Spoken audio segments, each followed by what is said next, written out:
Hey, Shalise, it's Sarah. I have a couple of ideas, so I'm going to kind of go through some options. So here I am, like in my meetings, right? So I have a reoccurring one that does every day from 8:30 to 4:30 p.m. So what I would do, that's how I do it. So I feel like you're probably doing the same thing. But if you do the same thing and then you go and you press recurring meeting, you can do it daily, weekly. I do it daily, and then I repeat every 7 days. And so see how it says until November 16th. So that means that there's like seven each week or whatever. And so it goes, I think it goes for like 7 days or 7 weeks. And then you could also, if you wanted to, take the passcode off. I wouldn't necessarily recommend that just because then anybody can go in, but it might be easier because then your kids can access it. My kids don't have to type in their password and meeting ID anymore. It just automatically does it. And so what I do then after like I do that and I schedule it and it's like reoccurring or whatever, I go back to my meetings. And so I'll show you, and I click on the meeting and then I copy the invitation. So right there, and I go down and I copy this. Actually, I copy all of it because I want to make sure that I have the ID and the passcode also, just in case they need it.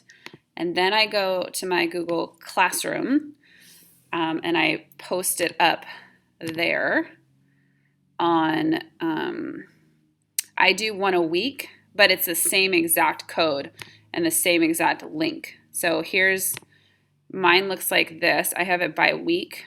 So like here's next week, and here's my Zoom link that is the same thing as this one. So I just do, I post it again. But so what I do is I go through and I put the link on here. So if you know how to do that, you create a link, create material, right? And then you can add a link. Oops.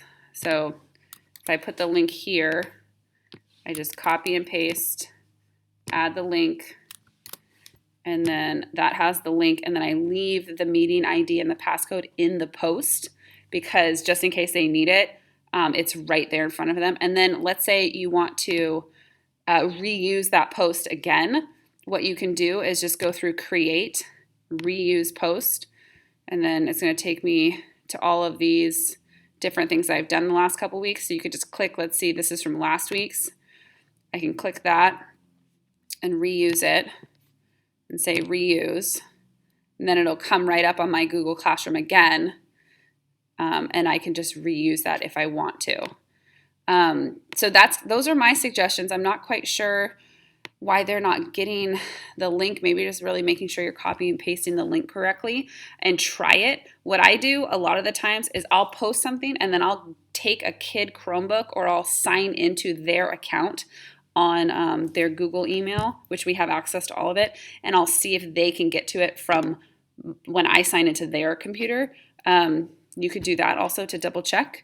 Let me know if this helps. Okay, bye.